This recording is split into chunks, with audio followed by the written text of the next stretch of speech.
Welcome to our channel, where we explore untold stories and hidden histories from Ghana and beyond. Today, we uncover the truth behind white images in Ghanaian history videos, examining how visual representation has shaped national memory, identity, and cultural perception. Join us on this enlightening journey. Why white images dominate Ghana history videos, the hidden story of visual representation. Part 1. Colonial Lenses, the birth of European imagery in Ghana's history. The story of why white images dominate Ghanaian history videos begins not with the modern filmmaker, but with the early colonial observer whose gaze shaped the first visual interpretations of Africa. When the Portuguese reached the Gold Coast in the 15th century, they did more than trade gold and slaves. They constructed an image of Africa that served the colonial imagination to European chroniclers, sketch artists, and later, photographers. The African landscape was a canvas upon which European civility and dominance were painted. The act of seeing was an act of controlling, and every visual record of Ghana from that era reflected this imbalance of power. While indigenous communities had their own forms of visual storytelling through adinkra symbols, textiles, and oral traditions that translated memory into art, none of these systems carried the authority of Western imagery in the colonial archive. The power of the European gaze, armed with the camera, sketchbook, and printed press, transformed human subjects into anthropological specimens and turned African societies into discoveries to be documented for European eyes. The colonial lens was never neutral. It was shaped by a worldview that positioned whiteness as the marker of civilization and blackness as the symbol of primitivity. In early illustrated travel books about the Gold Coast, the white explorer was always centered, portrayed as heroic and enlightened amidst the supposed darkness of Africa. Paintings and prints from this period depicted Ghanaians not as historical agents but as passive figures within European adventure tales. The white body symbolized order, reason, and progress, while African faces were arranged as backdrop, often stripped of individuality. This visual formula seeped into academic, religious, and political institutions, establishing a template for representing Ghana that would persist for centuries. As printing technologies improved in Europe, so did the mass reproduction of these distorted images, creating a global visual archive that associated the region with European presence. By the 19th century, the image of Ghana's history was already visually whitewashed before the birth of photography. When photography arrived in West Africa in the mid-19th century, it did not democratize representation. Instead, it reinforced hierarchy. European colonial officers, missionaries, and merchants controlled the cameras, the film, and the narratives. Their photographs, stored in European museums and colonial offices, documented what they deemed important: forts, churches, plantations, and white officials. Rarely did the lens turn to the everyday Ghanaian, unless as evidence of native customs to be studied or disciplined. The photographic image thus became an instrument of classification. It served the bureaucratic machinery of empire, recording identities, cataloging tribes, and mapping bodies onto the logic of colonial administration. These visuals, when later digitized or used in documentaries, carry the residue of their origin. They were not created to celebrate Ghanaian history, but to justify colonial order. This legacy is why even today, history videos often recycle the same imagery: white explorers, missionaries, and colonial governors as the visible agents of history. The dominance of white imagery in visual narratives of Ghana's past also stems from the way archives were structured. Colonial archives were built as repositories of empire, not as shared memory spaces. Documents, photographs, and illustrations from Ghana's colonial period were sent to London, Lisbon, or Amsterdam, leaving local communities visually dispossessed. What remained in Ghana were fragments, often filtered through missionary schools or state departments that inherited the colonial documentation model. Thus, when modern historians or media producers search for visual material, they encounter a skewed archive. A film about the 19th century Gold Coast, for instance, will find abundant European imagery but scarce local visual sources. The absence of indigenous representation becomes a self-perpetuating problem. Videos rely on available visuals, which in turn reinforce whitened narratives. In this sense, the repetition of white imagery in Ghanaian history videos is not merely a choice but a structural consequence of archival imbalance. The visual hierarchy that began with colonial documentation extended into print and education. European imagery was embedded into textbooks used during both colonial and post-colonial periods. The faces of governors like George MacLean or explorers like Mungo Park appeared in illustrated readers, while Ghanaian heroes were represented textually, not visually. This imbalance in visual representation contributed to a subtle internalization of who appeared historical. To appear in pictures was to belong to history. To exist only in words was to belong to folklore. Thus, the whitening of Ghana's historical visuals is not simply an aesthetic phenomenon, but a psychological one. It conditions audiences to associate history with whiteness and heritage with silence. Furthermore, early visual media did not only depict Africans through a colonial lens but also omitted entire visual languages. Before European arrival, the Akan, Yu, and Ga peoples used textiles, sculptures, gold weights, and carvings as vessels of history. These were living archives that told stories of lineage, cosmology, and migration. However, colonial collectors and photographers classified such art as ethnographic rather than historical, excluding it from the timeline of official history. As a result, when modern documentaries attempt to reconstruct Ghana's past, they draw primarily from Western visual archives instead of indigenous visual traditions. The problem is not only the dominance of white imagery, but the erasure of alternative ways of seeing. The colonial project replaced Ghanaian visual historiography with the illusion that visual history began with European eyes.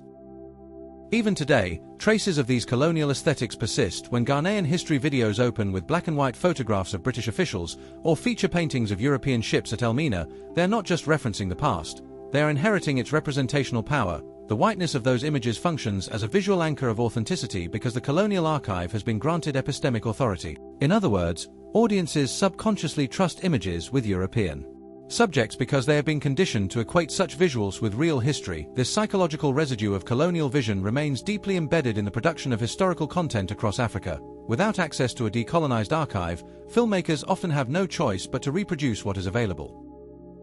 Understanding this phenomenon requires recognizing the link between visual power and historical legitimacy. The colonial lens determined not only what was seen but also what could be remembered. By recording some faces and omitting others, it constructed a visual hierarchy that continues to shape how Ghana's history is imagined and represented. Therefore, the dominance of white images in Ghanaian history videos is not merely a technical issue of sourcing visuals, it is a legacy of epistemic control. It reveals how the power to document can become the power to define. Only by confronting the origins of this imbalance can Ghana begin to reclaim its own visual heritage. In the next exploration, the narrative will shift to the influence of missionary imagery, how Christian evangelism reinforced whitened depictions of salvation and civilization in Ghana's visual memory. But for now, the roots of the phenomenon are clear. The white images that populate Ghanaian history videos are not innocent relics. They are living reminders of a time when to be seen through the colonial lens was to be rendered through the eyes of another, and until that lens is critically examined, the nation's historical visuals will continue to reflect not the story of Ghana itself, but the shadow of how others chose to see it. Part 2: Missionary Frames, Religion, Civilization, and the Whitened Pasts. The entry of Christian missionaries into the Gold Coast during the 19th century added a powerful new layer to the visual whitening of Ghana's historical memory. Their mission was not only spiritual but cultural, and their tools were not limited to sermons or scripture. They brought with them cameras, printing presses, illustrated tracts, and the persuasive imagery of salvation through their art, photographs, and school materials. Missionaries introduced a moralized visual order in which whiteness symbolized purity, divinity, and enlightenment, while darkness, both literal and metaphorical, was associated with ignorance and sin. This was the birth of what can be called the missionary aesthetic in Ghanaian visual culture. The religious message was inseparable from its visual expression. Christ was always white, angels were white, and the bearers of divine truth were white. The mission compound became both a school and a stage where this ideology was taught, performed, and reproduced. At the core of missionary influence was the image of the white savior. Religious prints, imported from Europe, depicted Africans kneeling before benevolent missionaries, receiving the gift of civilization through the cross. In these scenes, the African body was portrayed as submissive and grateful, while the European figure stood tall, radiant, and clothed in light. Such imagery was powerful because it carried the authority of divine mission, blending racial hierarchy with sacred purpose too. The early converts, these pictures became part of the moral universe of Christianity. The visual association of salvation with whiteness subtly replaced older spiritual imagery rooted in Ghanaian cosmology, where deities and ancestors were represented through natural forms and abstract symbolism. Instead, European paintings of biblical scenes began to populate church walls, schoolbooks, and illustrated catechisms. Over time, these depictions established a psychological connection between whiteness and godliness, a notion that would silently endure in the visual narratives of Ghana's history. Missionary schools played a decisive role in this transformation. By the late 19th century, institutions such as the Basel Mission Schools and Methodist seminaries had become centers for producing Ghana's emerging literate elite. But literacy was accompanied by a new visual literacy, one dominated by Western religious art and iconography. The curriculum included illustrated Bibles, European history books, and Christian moral tales that placed Africa within a civilizational hierarchy. Children learned not only to read but also to see through Western frames. Their understanding of the past, biblical and historical, was mediated by images that consistently prioritized white presence. When these students grew up to become teachers, clerks, and journalists, they unknowingly perpetuated the same aesthetic patterns in their own storytelling. This is how missionary imagery quietly migrated from church walls to schoolrooms, and eventually into national narratives. Yet this was not an overt conspiracy. The missionaries themselves believed they were documenting progress. Photography, introduced into mission work in the mid-19th century, was used to record conversions, schools, and building projects. These photographs, however, often highlighted the missionary as the focal point of success. Images would show rows of Ghanaian pupils flanking a white teacher, or congregations gathered around a European pastor. In these compositions, the Ghanaian subjects appeared as evidence of transformation rather than as agents of faith. The camera framed conversion as a one-way process. From white giver to black receiver, these photographs circulated widely in missionary magazines and church reports across Europe, shaping Western perceptions of Africa while also entering local consciousness as symbols of aspiration for Ghanaians who saw these images in mission schools. They were not merely photographs but visual proof of divine order. The blending of faith and visual hierarchy had profound cultural implications. Traditional Ghanaian visual forms, once integral to spiritual and historical memory, were gradually marginalized. Sacred symbols like the Adinkra motifs of wisdom, unity, and endurance were dismissed as pagan art. Masks, sculptures, and ancestral representations were destroyed or hidden. The missionary eye categorized these as heathen relics incompatible with Christian enlightenment. What replaced them were imported prints of European saints and biblical stories, images that subtly reshaped cultural aesthetics. When students later drew or painted historical events, they used proportions, poses, and lighting borrowed from these Western religious pictures. In this way, the visual grammar of Ghana's historical imagination became deeply entwined with the codes of European Christianity. Moreover, the missionary presence created a dual visual reality in colonial Ghana. On one hand, Africans were encouraged to abandon traditional art forms in favor of Western realism. On the other, missionaries themselves photographed and collected those very indigenous objects for European museums, where they became ethnographic treasures. This irony deepened the imbalance of representation within Ghana. African imagery was devalued. Abroad, it was exoticized and displayed as a record of primitive culture. Thus, the visual ownership of Ghanaian heritage was effectively transferred. The images that survived in archives were filtered through European interpretation, while those that could have offered indigenous perspectives were either suppressed or reframed as curiosities.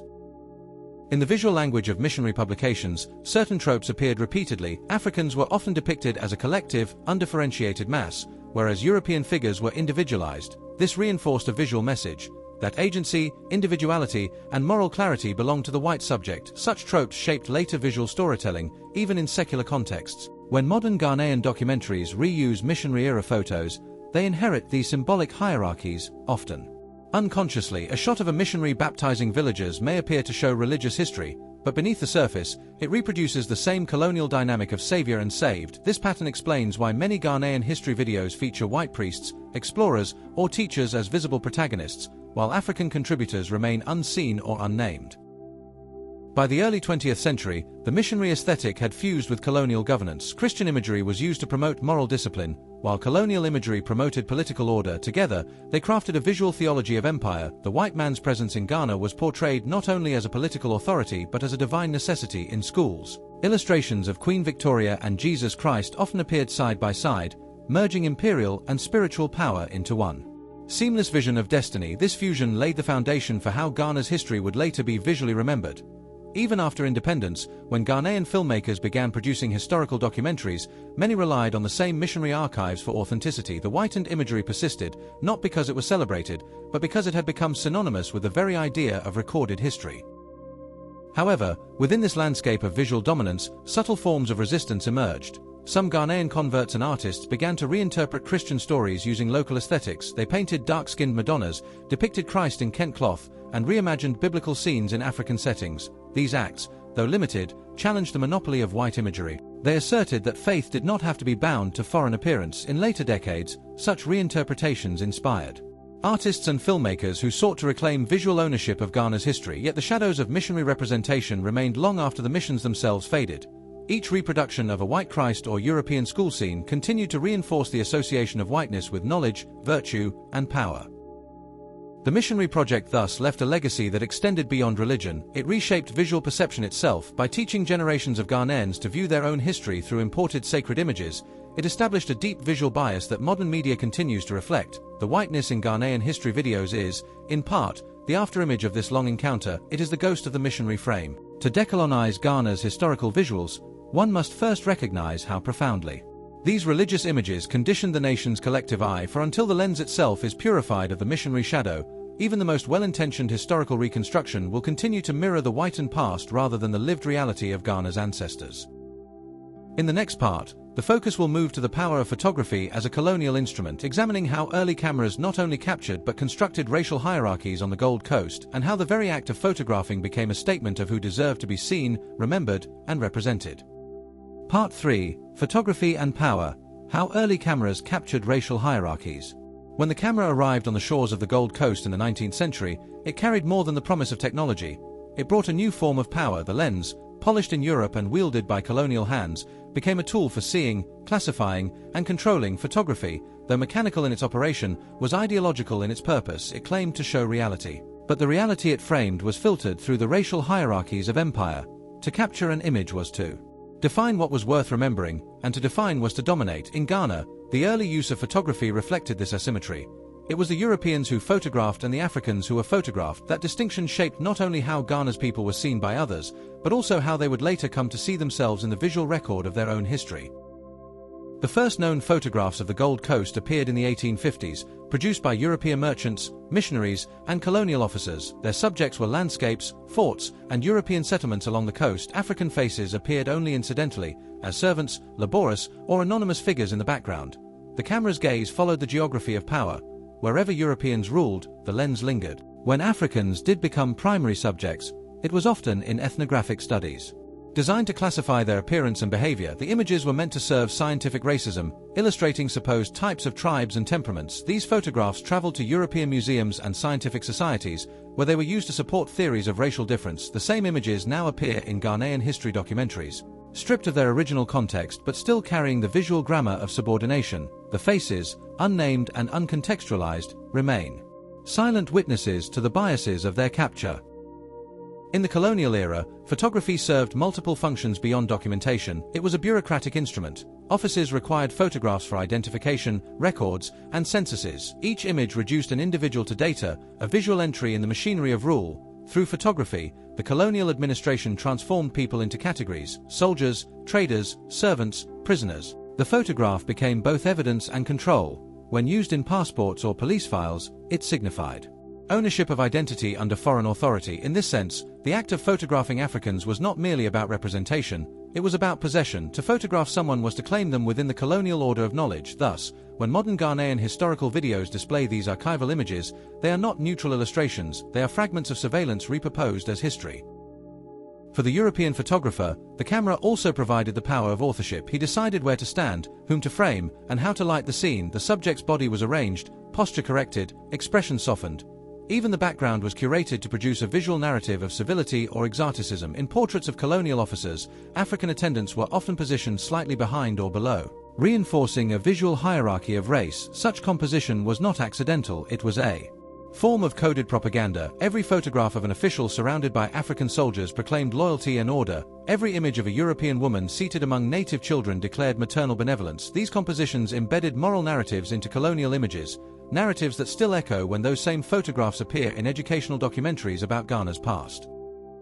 The illusion of photographic objectivity made these hierarchies even more enduring. Unlike paintings, which could be dismissed as interpretations, photographs were perceived as truth. What was shown became what was believed. Thus, the images of European dominance and African subordination took on the aura of historical fact. In European archives, the camera's testimony justified colonization. In Ghanaian memory, it became the inherited visual script of history, the whiteness of colonial figures. In these images carried symbolic weight. They were the visible agents of action, while the Africans, often blurred or backgrounded, appeared as supporting cast. This asymmetry of visibility is one of the main reasons why Ghanaian history videos today still lean heavily on images featuring Europeans. The archive simply holds more of them, and each repetition silently affirms the same hierarchy of presence. Yet even within this structure of domination, photography created unintended spaces of resistance. African subjects, though framed within colonial expectation, sometimes gazed back at the camera with unyielding dignity. Their stares disrupted the intended narrative of submission. Some local elites, such as chiefs or educated Africans, began commissioning their own portraits. Dressed in European attire or traditional regalia, they used photography to assert authority and modernity on their own terms. These early experiments in self-representation marked the beginnings of a countervisual tradition. However, because most of these photographs were privately held or poorly preserved, they seldom entered the official colonial archives. Consequently, when contemporary historians and media producers search for imagery, they find the colonial record complete and the indigenous record fragmented. The imbalance endures, not because Ghanaians failed to photograph themselves, but because the colonial infrastructure decided which images survived. Photography also reinforced a temporal hierarchy. In colonial albums, African subjects were often labeled with words like primitive, tribal, or unchanged. The implication was that Africans existed outside modernity. By contrast, photographs of European officials, schools, and railways were labeled progress, development, and civilization. Thus, even within a single photograph, time was racialized. Whiteness represented the future, blackness, the past. This visual metaphor became embedded in how history itself was told. When Ghanaian documentaries juxtapose black and white photographs of Europeans with footage of modern Ghana, they often unknowingly replicate this colonial narrative of progress. The visual language suggests that history moves from white presence to black independence, rather than acknowledging centuries of African agency preceding colonization. The role of commercial photography in colonial Ghana further complicated these dynamics. By the late 19th century, local photographers had begun to emerge, learning the craft from European studios. They produced portraits for African families, weddings, and businesses. Yet the aesthetics of their work often mimicked the colonial style. Studio backdrops, poses, and lighting replicated European conventions of respectability. This imitation was not mere submission but a strategic adaptation. African photographers used the master's technique to carve out economic space within the colonial economy. However, their work rarely entered official archives. The visual memory of Ghana remained dominated by European frames, while indigenous photographic traditions lived privately in family albums and community spaces. Only in recent years have scholars begun recovering these lost archives to restore balance to Ghana's visual history.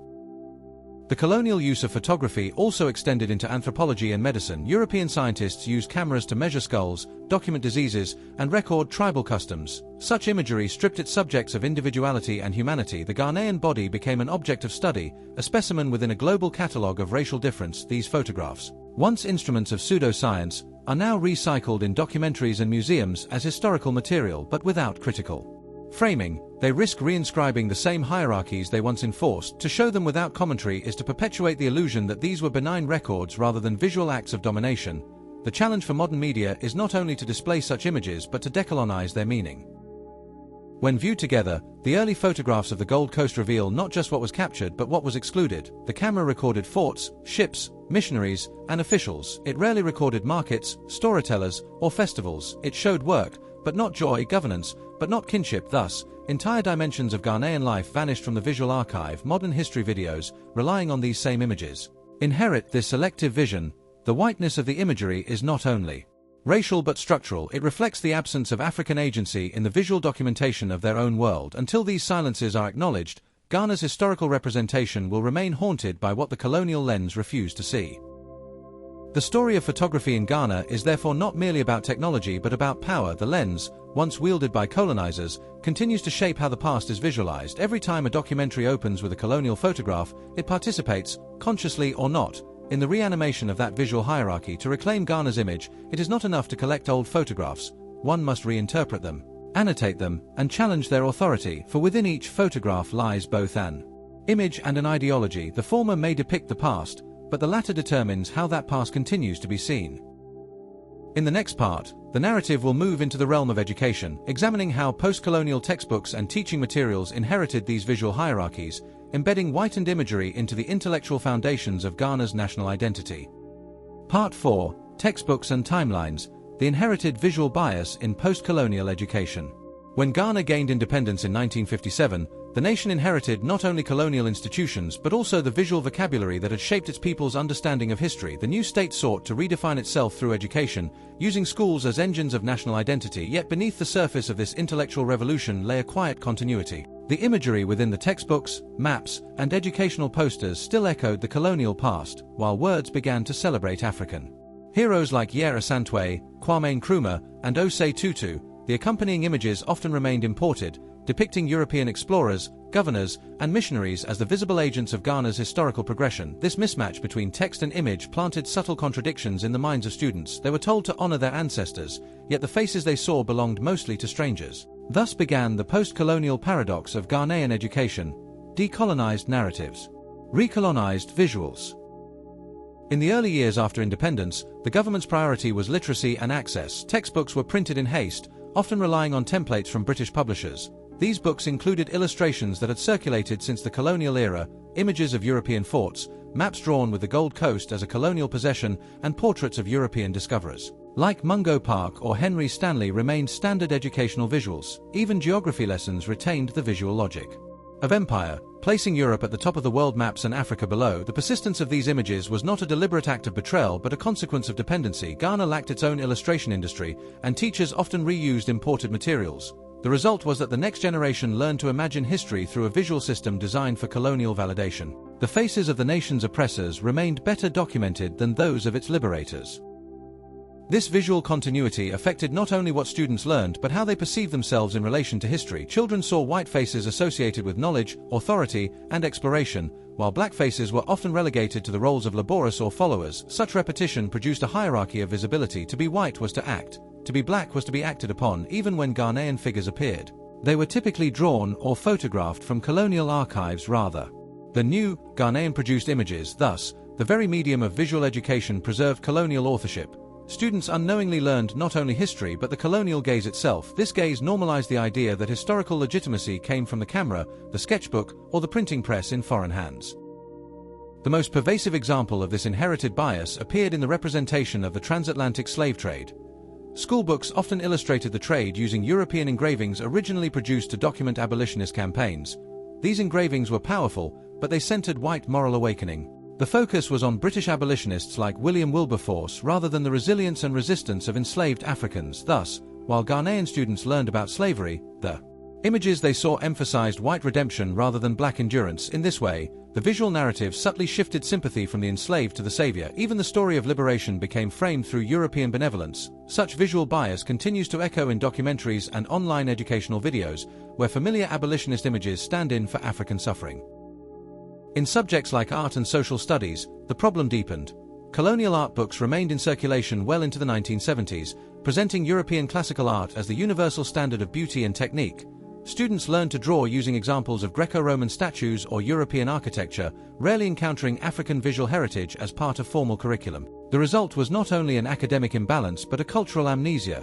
Generations of Ghanaian children grew up without visual exposure to their own artistic lineage. The Adinkra symbols, Kent patterns, and Akan sculptures that once conveyed complex ideas of identity and philosophy were relegated to craft rather than history. By contrast, European portraits and architectural drawings were presented as historical documents. This academic framing effectively removed indigenous art from the historical imagination. Even the visual representation of independence itself reflected this continuity. Post-1957 textbooks included photographs of Kwame Nkrumah shaking hands with Queen Elizabeth II or standing beside foreign dignitaries. These images, though celebratory, carried the visual logic of validation. Freedom appeared framed by colonial approval. The presence of white figures in images of independence subtly reinforced the idea that liberation was a negotiation rather than a rupture. In later history videos, these same photographs became standard footage for depicting Ghana's independence. The repetition of these visuals continues to tether Ghana's modern identity to its colonial past. In the absence of alternative imagery, the narrative of national pride remains visually anchored in moments shared with the former colonizer. The persistence of whitened visuals in post-colonial education also stems from the structure of knowledge production. The authors of textbooks were often educated abroad or trained under systems that prized European scholarship. Their access to visual material came through European archives, where white-centered imagery dominated. Even well-intentioned educators faced practical constraints. The easiest images to find were those already digitized or available in British collections. This asymmetry of access meant that Ghanaian perspectives, though conceptually emphasized, remained visually dependent. In the global circulation of knowledge, the image continued to serve as the final gatekeeper of authenticity. If it existed in a British archive, it was historical. If it existed only in oral or artistic form, it was cultural. The visual boundary between history and heritage thus followed colonial lines. The effects of these inherited visuals were psychological as much as educational. Students who repeatedly saw white faces in textbooks subconsciously associated them with intelligence, authority, and credibility. This visual bias extended beyond the classroom. In the early decades after independence, government posters, postage stamps, and even national exhibitions borrowed imagery from colonial archives. The visual lexicon of modernity still bore a white imprint, although Ghanaian artists and intellectuals sought to redefine identity through Pan-Africanism. Their images of history remained haunted by colonial compositions. This duality, pride in independence yet dependence on foreign visuals, became a defining feature of Ghana's cultural self-perception. Attempts to correct this imbalance began in the 1980s and 1990s when local scholars and artists pushed for curriculum reform. New textbooks sought to replace colonial imagery with Ghanaian photographs and illustrations. However, progress was uneven. Many publishers lacked access to high-quality local visuals, and old archives were either damaged or scattered. Furthermore, new digital platforms often recycled open-source images that still originated from European collections. Thus, the digital revolution did not solve the problem. It expanded it. Now, with every online video or slideshow, the same century-old images of white explorers or British forts continue to dominate visual search results for Ghana's history. The archive, once locked in colonial libraries, has become global, but its hierarchy remains intact. To understand the full implications of this educational inheritance, one must recognize how visual repetition shapes collective memory. The image, more than the word, defines what feels real. A student may read that African civilizations predated European contact, but if the textbook or documentary shows only European figures, the mind anchors history to the visible. The unseen becomes secondary. The unpictured becomes unreal. This is why the whitening of Ghana's historical visuals is not merely a question of representation but of epistemology. It determines who is allowed to appear as history itself. The classroom, meant to liberate the post-colonial mind, inadvertently reproduced the colonial gaze through the persistence of its images. Today, the consequences of this legacy ripple across media, art, and education. Young Ghanaians creating history content online often draw from the same visual databases their teachers once used. Unknowingly, they continue to recycle the whitened past. To break this cycle requires not only new content but new archives. A decolonized visual education must teach students to question images as much as they question texts. It must reveal that every picture is an argument about power. Only then can the Ghanaian historical imagination move beyond the inherited whiteness of its textbooks and claim visual authorship over its own story. The next part will explore how this inherited visual order expanded beyond education into entertainment, examining how European filmmakers, documentarians, and producers constructed cinematic portrayals of Ghana that further entrenched the white gaze in public consciousness. Part 6: Television and Tourism: Selling the White Image of African History. When Ghana entered the age of television and tourism in the mid-20th century, the struggle for visual identity became entangled with commercial ambition and the global appetite for exotic narratives. Early broadcasters and filmmakers, many trained under British or American institutions, relied heavily on imported visual templates that were designed to please foreign audiences rather than reflect Ghanaian realities. Documentaries meant to introduce Ghana to the world often highlighted landscapes, wildlife, and colorful festivals, but the people themselves were frequently filtered through a lens of distance, exoticism, and inferiority. This approach was not accidental. It was part of a long-standing pattern in which Africa was consumed visually as spectacle rather than subject. Tourism ministries in the 1960s and 1970s, eager to attract Western travelers, began to replicate Western storytelling styles, showing Ghana as a timeless land of tribal dances and pristine beaches while erasing the modernity, literacy, and sophistication that marked Ghanaian society. The camera often centered white tourists or guides as mediators of authentic African experiences, making them the primary interpreters of Ghana's history and heritage. This created an implicit hierarchy in which white bodies became symbols of authority and discovery even within Ghana's own borders. Television programming reinforced this pattern by filling screens with imported shows and documentaries that presented history through colonial filters. European explorers, missionaries, and traders dominated visual narratives, while Ghanaian kings, scholars, and artisans appeared as silent figures or background presences. In local adaptations, European visuals remained templates. The way a camera framed an artifact, the tone of narration, and even the lighting techniques reflected Western aesthetics of superiority and detachment.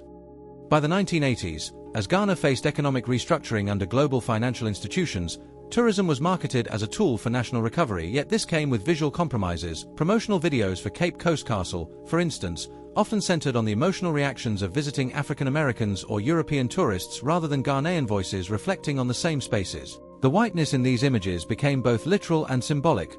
White visitors stood as witnesses to black suffering, while local perspectives were edited out to maintain a narrative palatable to international audiences. The global media industry further entrenched this imbalance by packaging Africa as a site of humanitarian need. Charity advertisements, travel programs, and nature documentaries all reused visual codes of contrast. White savior and black subject, observer and observed. Ghana's history, particularly its role in the transatlantic slave trade, was visually retold through this lens of benevolent intervention. Even in efforts to honor the enslaved, Western filmmakers positioned themselves as the interpreters of memory, not the Ghanaian descendants who lived with its daily legacy.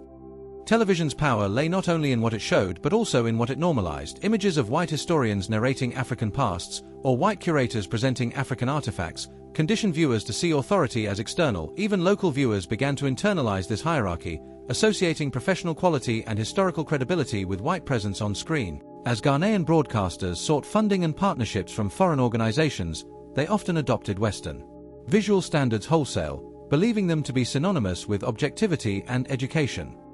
This process coincided with a deep psychological consequence. The whitening of Ghanaian history videos subtly reshaped how Ghanaians saw themselves. Instead of seeing the past as a continuum of innovation, struggle, and creativity, it was seen through a framework of discovery, colonization, and recovery. Each televised documentary reinforced the idea that Ghana's story began when outsiders arrived with cameras, maps, and missions. This distortion was more damaging than explicit racism, because it disguised itself as education and entertainment. Tourism films deepened this visual dependency. They offered economic benefits but also encouraged a specific kind of self-performance. Tour guides learned to repeat simplified scripts, cultural troupes adjusted their dances to Western timing, and coastal towns reshaped narratives around slave forts to emphasize foreign empathy rather than local resilience. The image of Ghana was sold, but not by Ghanaians for Ghanaians. It was designed to comfort those who consumed it, not challenge those who produced it. The paradox became most evident in the portrayal of the castles along the Gold Coast. Places that held centuries of pain were often shot in bright light, cleaned up for tourism, and narrated by white historians whose tones conveyed detached fascination. The very architecture that once confined enslaved Africans became a stage for aestheticized sorrow. The visual grammar, slow pans, soft piano scores, and symbolic sunsets made suffering beautiful and consumable. In doing so, history turned into spectacle once again.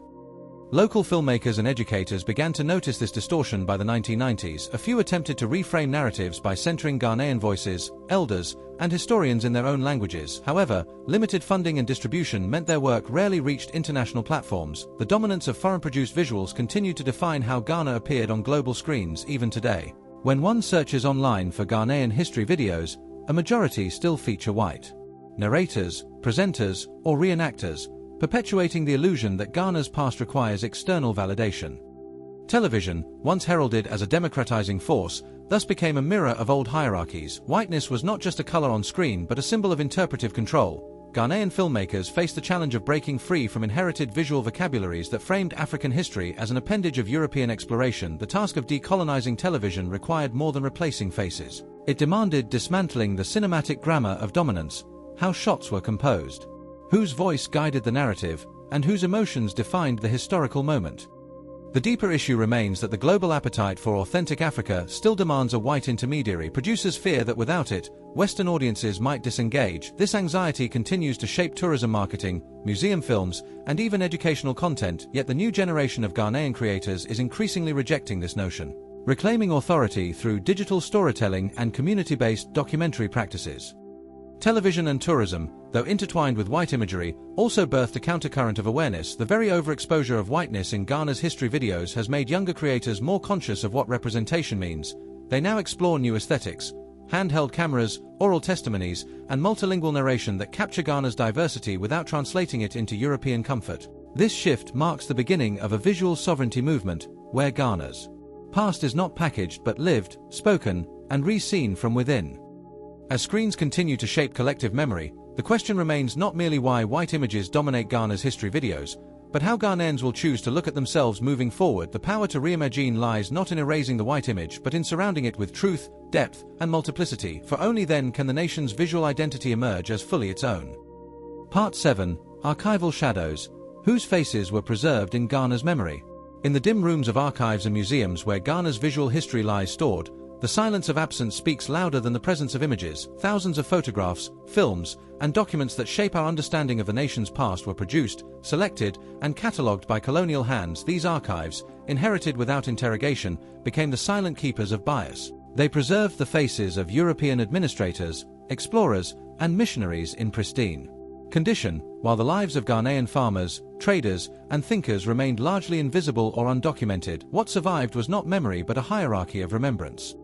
The making of an archive was never neutral. From the late 19th century through the mid-20th century, British colonial offices in the Gold Coast systematically photographed infrastructure, ceremonies, and individuals who represented progress under empire. A typical image might show a European officer inspecting cocoa farms or a missionary teaching local children beneath a cross. Rarely did the camera dwell on the pre-colonial systems of governance, commerce, or spirituality that flourished before European arrival. This deliberate curation created an illusion that history began when the white lens was opened. Everything before it existed only in oral form, thus considered less real, less factual.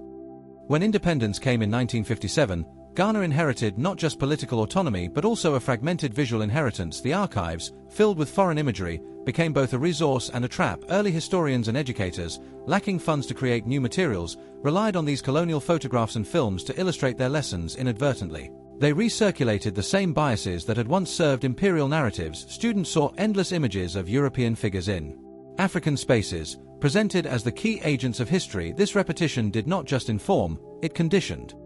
The question of whose faces were preserved became a question of whose humanity was valued. The early photo collections stored at the Public Records and Archives Administration Department, PRAAD, were organized according to colonial categories: native chiefs, European officials, missionaries, laborers, scenes of interest. These labels, though administrative, carried enormous symbolic weight. They implied that the Ghanaian existed as type or function, not as an individual with agency. The European, on the other hand, appeared with name, title, and date, their presence immortalized through personal narrative. The structure of memory itself was racialized. In many cases, visual preservation was linked to control. Anthropological photographers from Europe often entered Ghanaian villages with the explicit aim of documenting the native type. They posed people against neutral backdrops, stripped of context, turning living cultures into museum specimens. These images later appeared in textbooks, exhibitions, and colonial reports, giving future generations a flattened view of their ancestors. Instead of seeing innovators, architects, and philosophers, they saw anonymous tribal figures. The archive thus shaped self-perception, convincing many that their historical worth depended on how they were framed by others. Meanwhile, photographs of white settlers, missionaries, and businessmen were meticulously preserved in protective sleeves and copied onto safer materials during digitization efforts in the late 20th century. Many images of African communities, however, decayed from neglect, their captions lost or mislabeled. This imbalance was not merely technical, it reflected the continuing hierarchy of care. Whose images deserve restoration and funding became a moral question disguised as administrative prioritization, and in that decision, whiteness again claimed permanence while blackness was left to fade. Archival shadows extend beyond Ghana's borders. Many of the earliest visual records of the region are still held in European institutions like the British Museum, the National Archives in Kew, and missionary repositories in Basel. Requests for repatriation or digital access often meet bureaucratic resistance. Thus, even the act of remembering requires permission. Ghanaian researchers studying their own heritage must travel abroad to see images of their ancestors, locked behind colonial classification systems. This dislocation turns history into a privilege, accessible only through foreign mediation. The paradox grows deeper when modern documentaries use these same archival materials. A filmmaker wishing to tell Ghana's story must often license visuals from British or European archives. The result is a cycle of dependency. Every attempt to reclaim the narrative still pays homage to the original colonial gaze. The very footage meant to decolonize becomes financially and symbolically tethered to its source of distortion, and thus, the white image persists not because it is more accurate, but because it is more accessible. There are, however, moments of resistance hidden within these archives. In between the official photographs and missionary records are images taken by early Ghanaian photographers whose names were erased or forgotten. Figures like Jamestown's James Kobler Bruce and the Accra-based Isaac Hudson captured weddings, funerals, and daily markets from a Ghanaian perspective, challenging the imposed visual grammar. Their images showed dignity, humor, and individuality, reclaiming the African face from ethnographic anonymity. But their work rarely entered institutional archives. Instead, it circulated privately or was lost with time. The loss of their legacies is itself a record of how colonial systems valued one kind of memory over another. The process of decolonizing archives is not simply about replacing images but reinterpreting them. A photograph of a European officer flanked by Ghanaian workers, for example, can be read differently when contextualized by local oral histories that describe the workers' resistance or negotiation. This reframing transforms passive subjects into historical agents. It shifts power from the photographer to the viewer, from the colonial observer to the Ghanaian interpreter. Such reinterpretation is an act of historical justice, a means of speaking back to the lens that once silenced. Modern Ghanaian scholars and artists are beginning to confront these archival shadows directly through exhibitions, digital humanities projects, and documentary reinterpretations. They are revealing how absence itself is a form of evidence. The missing faces, the uncaptioned photos, the unlabeled negatives, all tell a story of systematic erasure. Each blank space in the archive represents a life once deemed unworthy of preservation, yet essential to the nation's soul. By pointing to these voids, creators demand recognition not just for what is seen, but for what was intentionally hidden. The digital era has also complicated the conversation. As institutions digitize colonial archives, images once confined to dusty folders are now freely accessible online, but accessibility does not equal ownership. Digital copies still carry the biases of the institutions that uploaded them. Metadata retains colonial descriptions, search algorithms prioritize European keywords, and context remains limited to foreign interpretations. Thus, the colonial gaze evolves rather than disappears.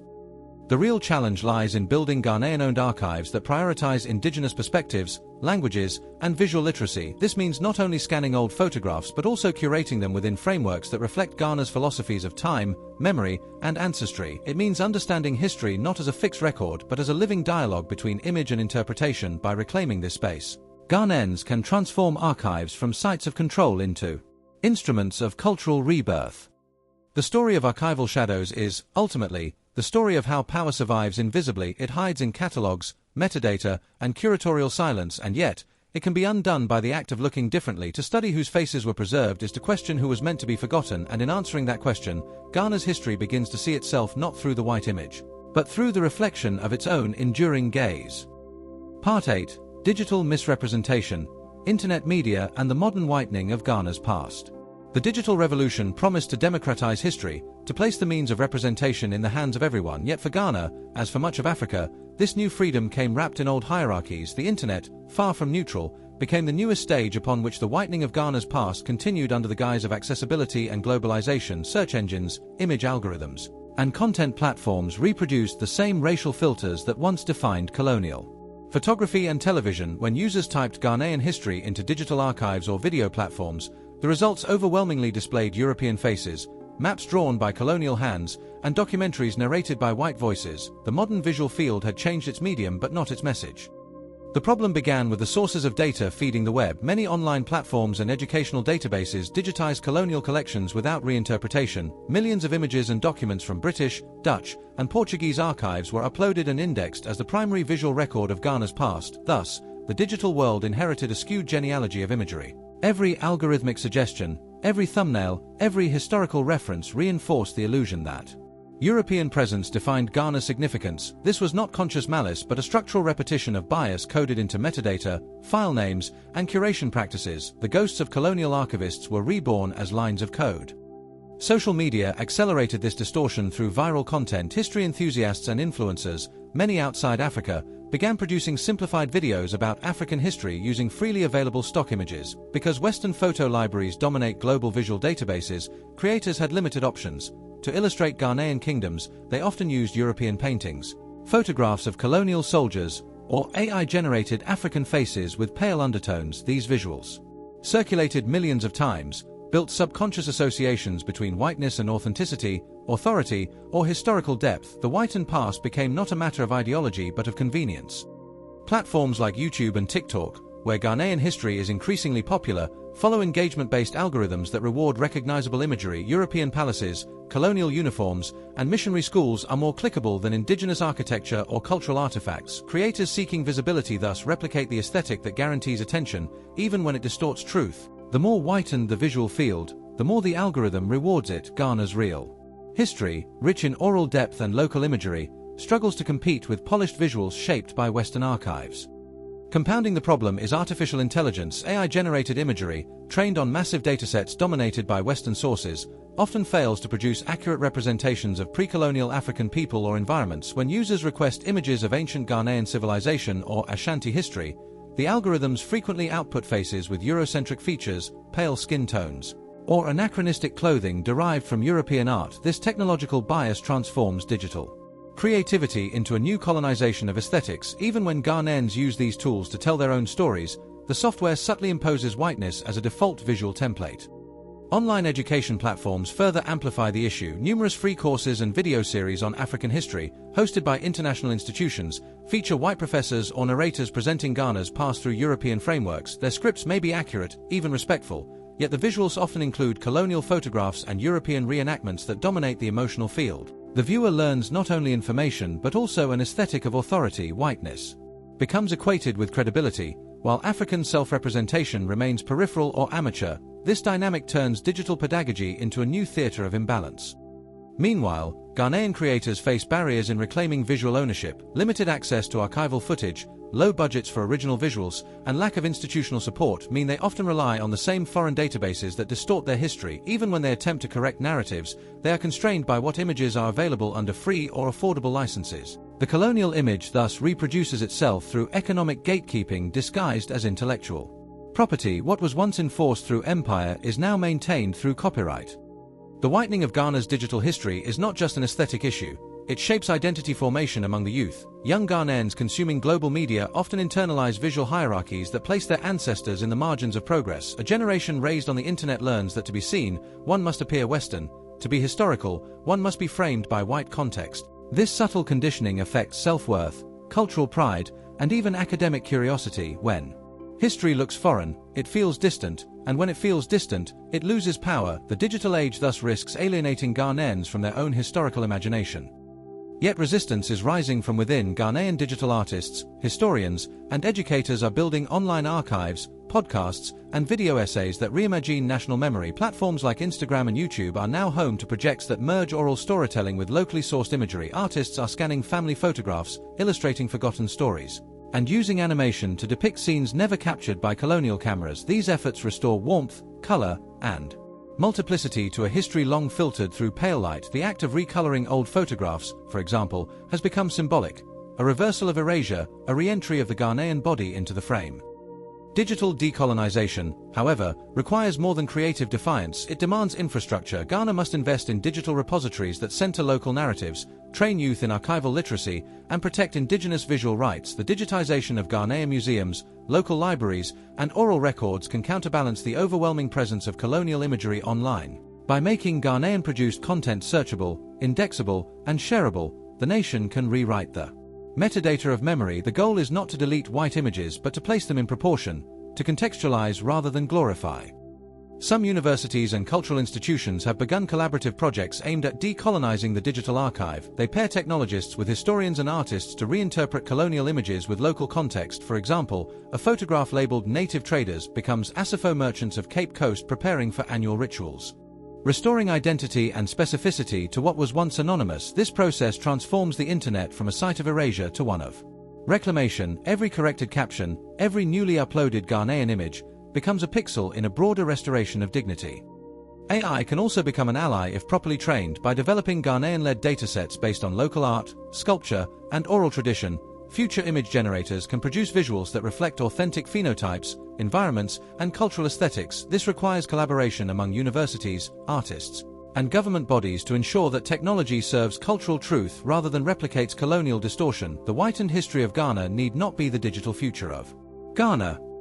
Ultimately, the whitening of Ghana's history in digital media reflects a global imbalance of visual power. The nations that control image archives, platforms, and algorithms control perception itself. For Ghana, reclaiming its image means building new ecosystems of creation and preservation where African perspectives define the frame, not merely appear within it. The digital world is vast enough to hold both colonial relics and decolonial visions, but only if the latter are given equal access and visibility.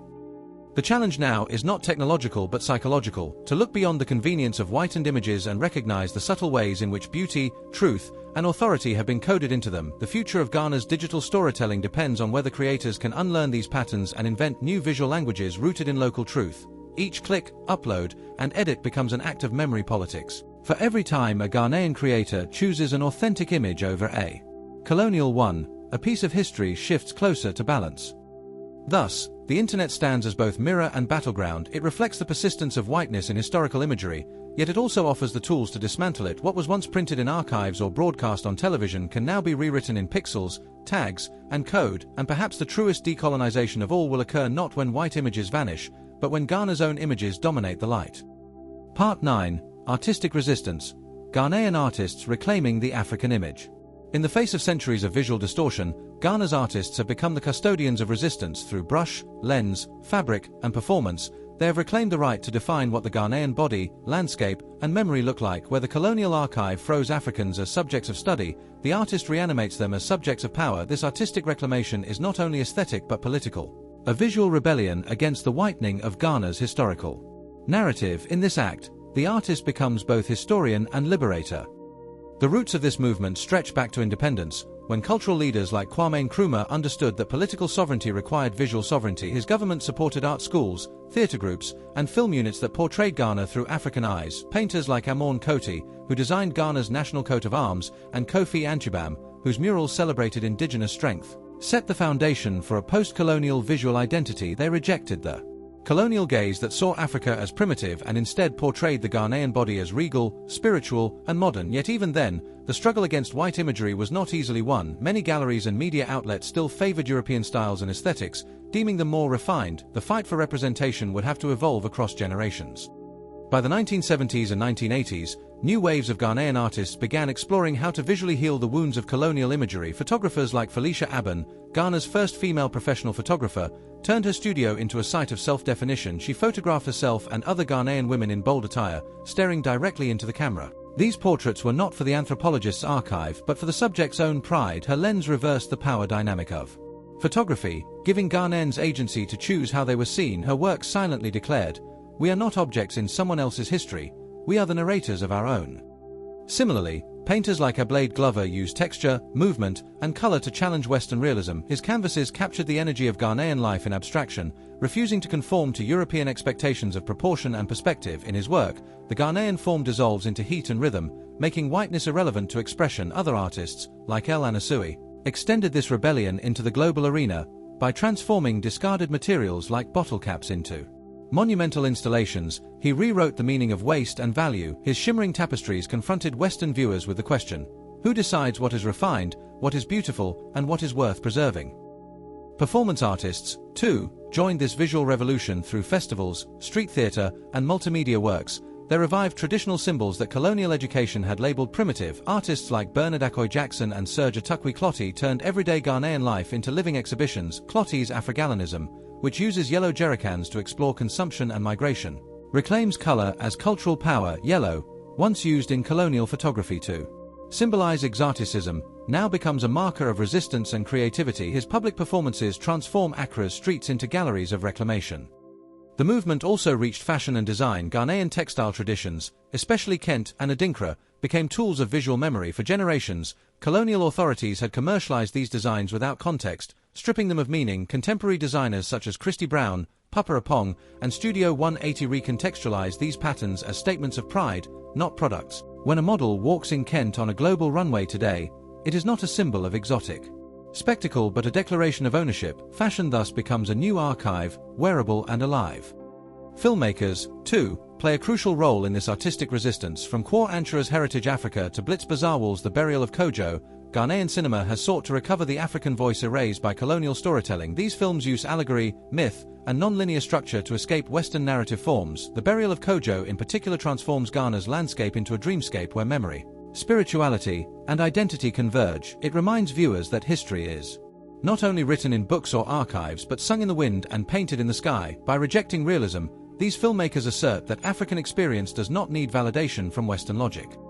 Visual art exhibitions across Ghana have become sites of cultural awakening. Institutions like Nubuke Foundation, the Savannah Center for Contemporary Art, and the Foundation for Contemporary Art Ghana host projects that directly question colonial representation. Young artists are invited to reinterpret colonial photographs, overlaying them with new imagery, poetry, or sound. The process becomes a conversation across time, the colonizer's image confronted by the descendants' imagination. Each artwork becomes both memorial and manifesto.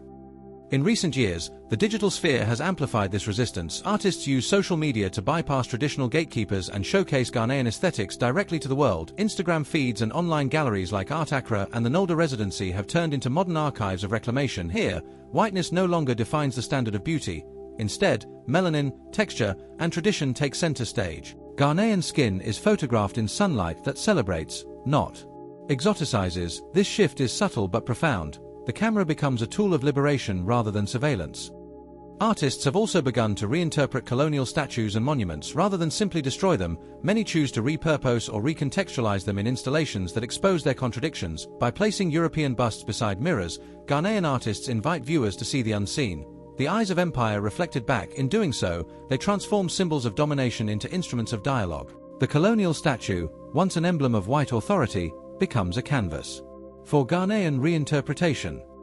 Art collectives have taken this further by integrating history into community. Groups like ANO Institute of Arts and Knowledge organize workshops where local youth engage with Ghanaian archives and reinterpret them through visual projects. These efforts aim not just to create art, but to build a generation that understands imagery as a form of power. By teaching young creators to question the whiteness of historical sources, they ensure that future visual culture will no longer inherit colonial blind spots. What makes Ghana's artistic resistance remarkable is its emotional range. It is not driven by anger alone, but by a profound love for memory. These artists do not seek to erase the white image. They contextualize it, surround it, and dilute its power through multiplicity. In this way, they practice visual justice, a slow healing of the collective eye. Their art teaches viewers to see history as layered. Colonialism is one layer, but beneath it are centuries of brilliance, philosophy, and art that never needed European approval to exist. Even in the diaspora, Ghanaian artists continue this mission. Creators like Amoko Bofo, known for his expressive finger-painted portraits of black figures, have gained global recognition while consciously centering Ghanaian identity. Bofo's paintings defy the notion that blackness must be explained. They radiate presence. In global exhibitions, his work stands as a mirror to centuries of erasure. Where whitened archives once dictated who could be seen, his portraits insist that the Ghanaian face, in all its tones and textures, belongs at the forefront of art history.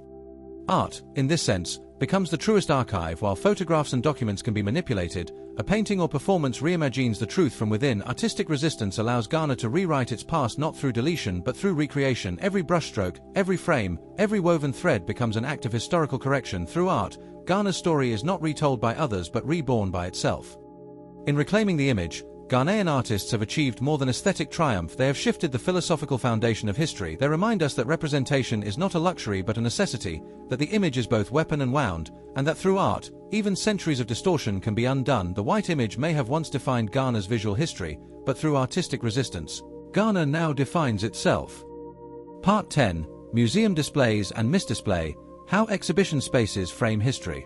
Museums are often called the guardians of memory. Yet in the context of Ghana's historical representation, they have long functioned as battlegrounds of perception. When we walk through the halls of a museum, we assume we are encountering truth, but the framing of objects, the lighting, the plaques, and even the language of description have always served invisible ideologies. The whiteness in Ghana's historical visuals is not only in images and textbooks but also in the museum walls that house the story of the nation. To understand this, one must look at how colonial powers constructed museums as extensions of empire and how their legacy continues to haunt modern exhibition spaces.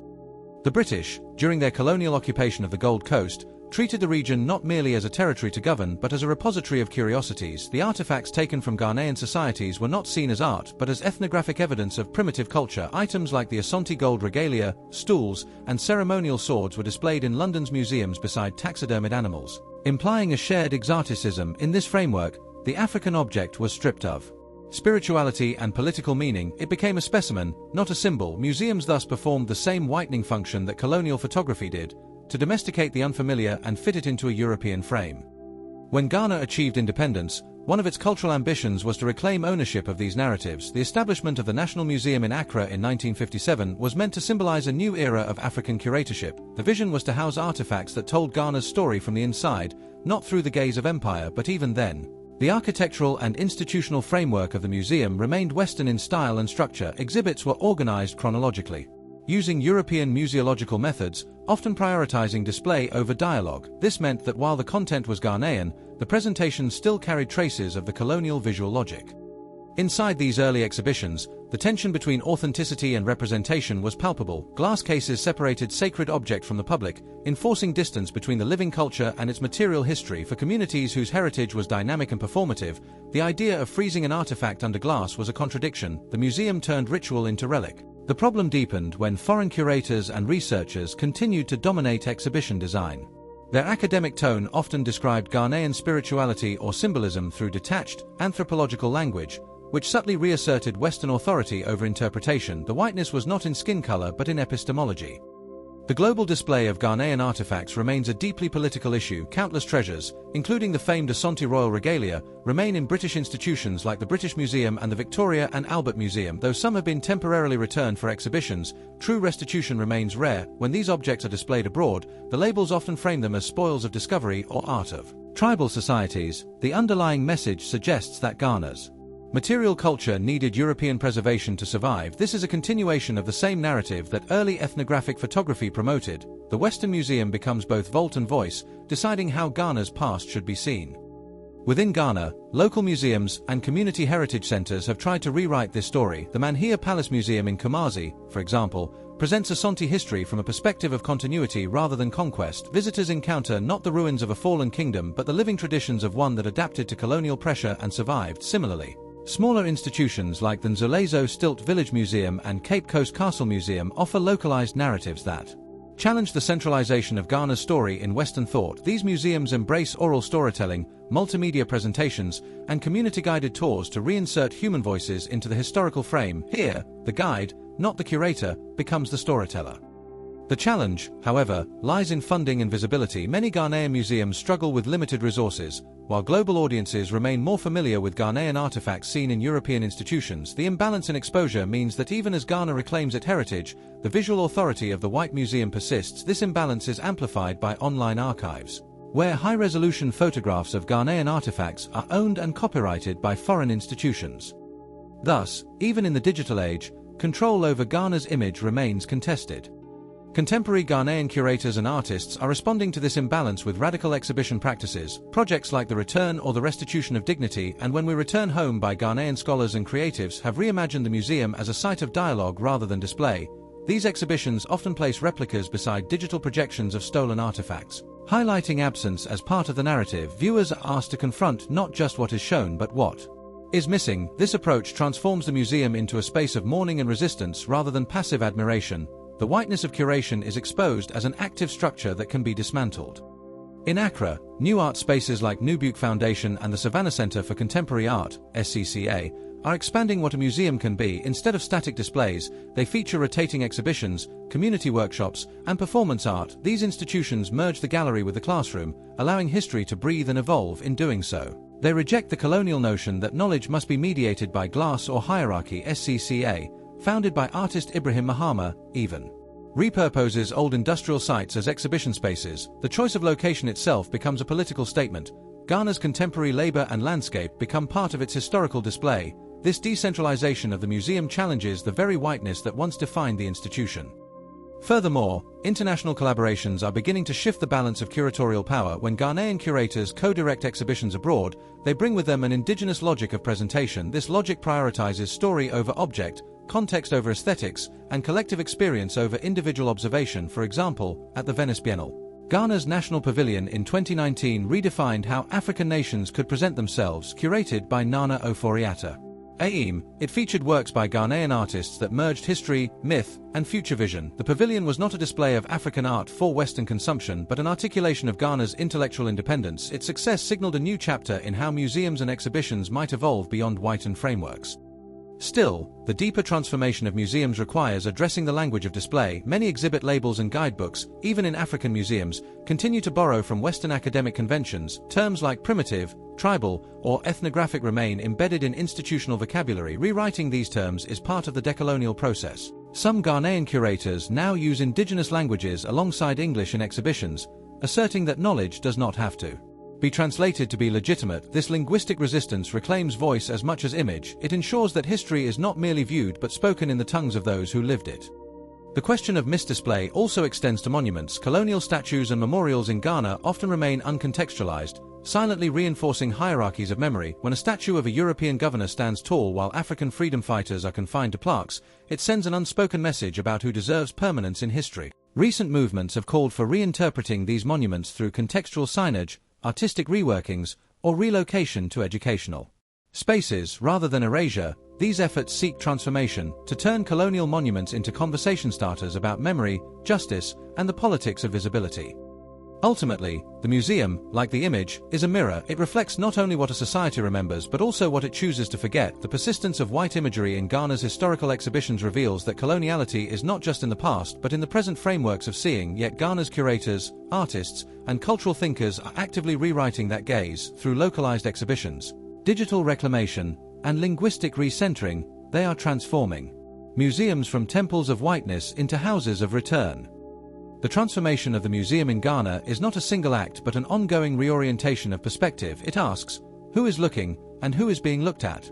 In answering that, Ghanaian curators are not only reshaping history but rebalancing the world's visual conscience. They remind us that to decolonize the museum is to free the eye itself, and that, perhaps, is the most profound act of liberation. Part 11. The Digital Lens, Social Media, Algorithms, and Ghana's Visual Identity in the 21st Century. The rise of social media has transformed the way Ghanaian history is consumed, reproduced, and interpreted. Platforms like Instagram, TikTok, YouTube, and Facebook have become the dominant channels through which both Ghanaians and the world encounter the nation's past. Yet the promise of democratized access comes with a hidden cost. Algorithms designed to maximize engagement inadvertently amplify whitened imagery, repeating patterns that have persisted since colonial photography, television, and museum curation. The digital lens is not neutral. It privileges certain faces, styles, and narratives, shaping perception as powerfully as any curated exhibition. Algorithms favor recognizability and familiarity. A European-style painting of a historical figure, a white narrator explaining African history, or a museum clip from London's archives will generate more clicks, more shares, and more monetization than indigenous imagery. Social media platforms, driven by global engagement metrics, thus reproduce a visual hierarchy. Whiteness equals authority, authenticity, and credibility, while local faces, oral storytellers, and community footage often remain unseen. Even creators who seek to center Ghanaian perspectives find themselves constrained by the digital economy, forced to adapt or risk invisibility. Hashtags and metadata also contribute to this imbalance. When users search #Ghana history or #African past, the top results often feature content produced by foreign influencers, educators, or AI-generated images that lean toward Western aesthetics. Indigenous descriptors, local language tags, and culturally specific references rarely achieve algorithmic visibility. The very architecture of search prioritizes whitened interpretation, subtly reinforcing the notion that the past must be mediated by outsiders to be credible or engaging. The internet, which promised liberation from gatekeepers, thus paradoxically recreates them. The prevalence of AI-generated content has intensified the issue. Many content creators rely on AI tools to produce historical visuals quickly, unaware that the underlying datasets are overwhelmingly Western in origin. A request for an image of an Ashanti king or a 19th-century Ga market often yields pale-skinned, Eurocentric interpretations. These visuals circulate widely, reinforcing the subconscious association between authority, historical knowledge, and whiteness. What was once constrained to colonial archives and television screens now floods the global digital consciousness. Digital literacy among Ghanaian creators becomes a crucial factor. Those who understand the mechanisms of algorithmic bias and image generation can strategically produce content that recenters African perspectives. Projects like Ghana Decoded, Accra History Hub, and the Digital Pan-African Archive have emerged as counterweights, emphasizing authentic imagery, multilingual narration, and contextualized content by creating their own metadata, captioning systems, and tagging conventions. They reclaim the interpretive power that colonial and Western frameworks had long monopolized. Social media campaigns have also emerged as forms of activism. Movements such as #ReclaimOurPast, #Visual Sovereignty, and #Ghanaian Faces highlight the absence of indigenous representation and encourage audiences to upload authentic photographs, family archives, and community events. These campaigns challenge the assumption that Ghanaian history must be explained by outsiders. They assert that the story belongs first and foremost to those who live it, not those who consume it from afar. Influencers and digital educators play an increasingly significant role. When Ghanaian historians, filmmakers, and artists produce viral content, they offer a corrective lens to the predominantly white narrative. Short video series featuring local oral historians, community elders, and visual artists bypass traditional broadcasting hierarchies, allowing younger audiences to encounter their past through familiar voices and faces. The format matters. 30-second clips, interactive reels, and story highlights create intimacy and immediacy, something colonial images and museum displays never allowed. Yet monetization pressures complicate matters. To reach wider audiences, many Ghanaian content creators must rely on sponsored content, international platforms, or partnerships with foreign organizations. These arrangements often pressure creators to adopt Western visual standards or include familiar white faces to satisfy perceived expectations. The digital economy thus mirrors colonial influence. Control may not be overt, but it is persistent, shaping what is produced and how it is framed. A critical intervention has been the digitization of local archives and oral histories. Community-driven projects, supported by universities and cultural institutions, upload scanned photographs, recorded interviews, and historical documents in native languages. These efforts not only preserve memory but also provide a repository for algorithmic training that privileges African imagery. By embedding local metadata and descriptive context, these projects push back against the invisibility that digital platforms tend to impose. In doing so, they create a self-reinforcing ecosystem of representation. The digital lens also offers new opportunities for creative reinterpretation, animation, augmented reality, and interactive mapping allow Ghanaian creators to visualize history beyond the constraints of colonial photographs. For example, digital reconstructions of Cape Coast Castle or pre-colonial Ashanti courts integrate oral testimony, material culture, and community knowledge to produce layered, immersive experiences. These technologies shift authority from the external observer to the collective memory of the people themselves. The past becomes participatory rather than passively consumed. Global exposure via social media has brought recognition but also responsibility. As Ghanaian content circulates internationally, it challenges global audiences to rethink assumptions about Africa's past. The whitened lens that once dominated European museums, television, and archives is now confronted by images, stories, and aesthetics rooted in Ghanaian experience. This confrontation exposes not only historical bias but also the ongoing need for visual sovereignty. Ultimately, the digital lens represents both the problem and the solution. It magnifies whitened imagery, reinforcing old hierarchies, yet it simultaneously offers tools for reclaiming narrative control. Ghanaian creators who understand the mechanics of algorithms, metadata, and AI can assert authority in ways impossible in the pre-digital era. The internet becomes not a neutral stage but a contested arena in which the politics of representation are played out. Each post, share, and curated image carries the potential to shift perception, reconstruct history, and reclaim visibility.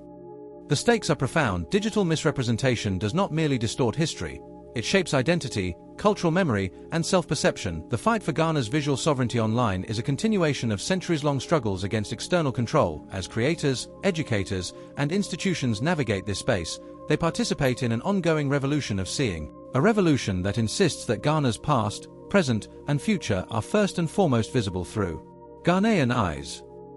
Part 12: Education, Curriculum, and the Whitewashed Historical Narrative in Schools.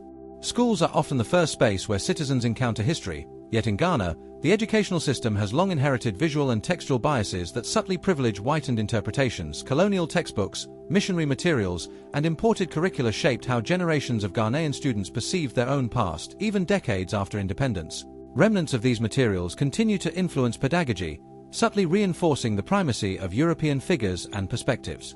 In narratives of governance, commerce, and culture, the classroom, intended as a site of learning and empowerment, has too often functioned as a conduit for external framing of identity.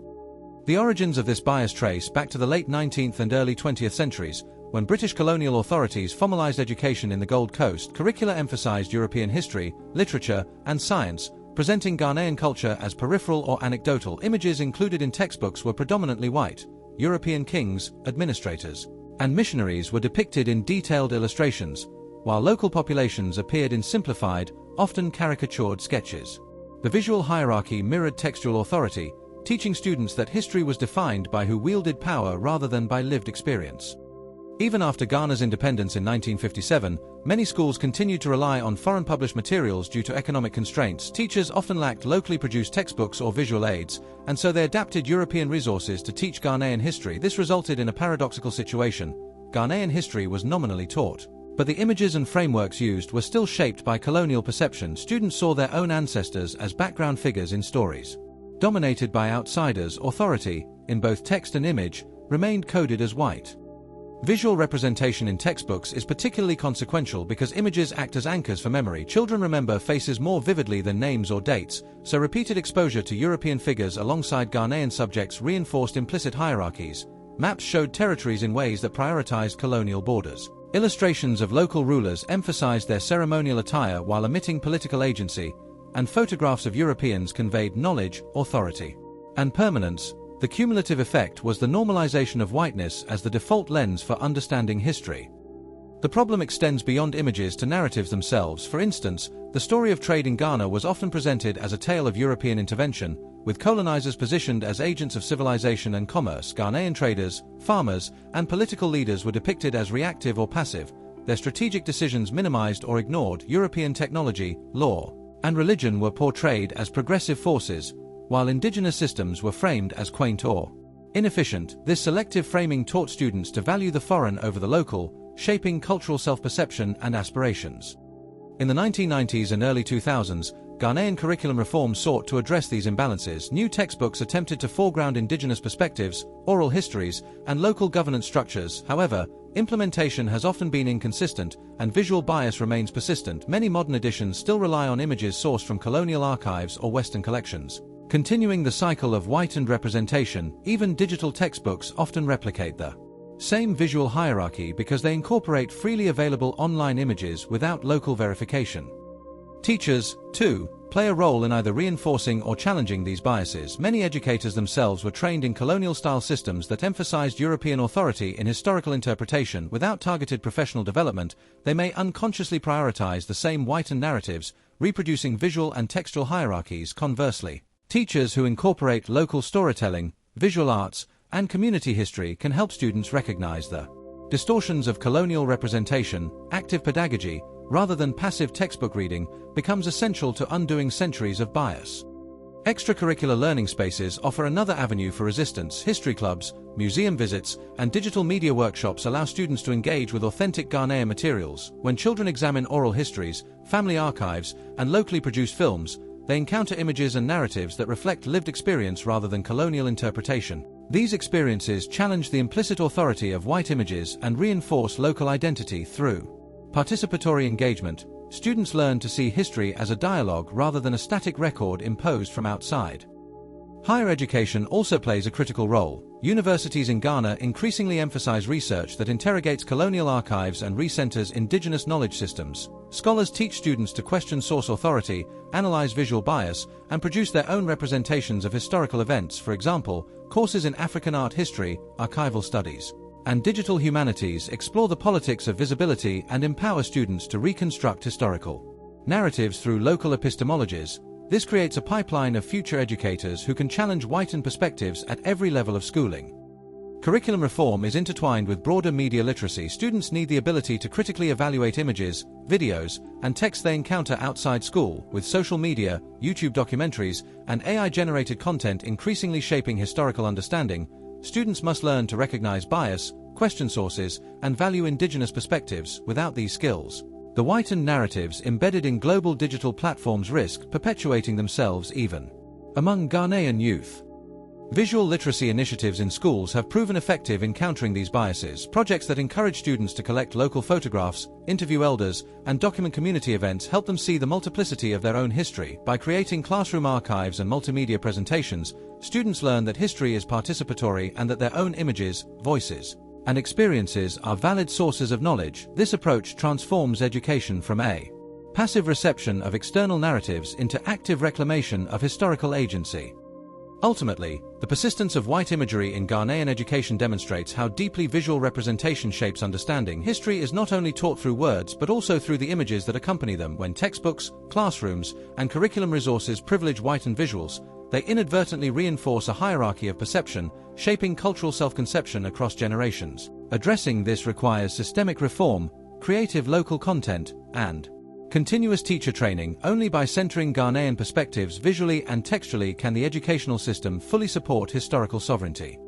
Education, in other words, is not merely about transmitting facts but about shaping the lens through which children see themselves and their past. Reclaiming that lens is essential to dismantling the centuries-long influence of whitened imagery. Every classroom, every textbook, and every lesson becomes a site where Ghana's visual identity can either be perpetuated or reclaimed. And in that struggle lies the future of historical understanding for generations to come.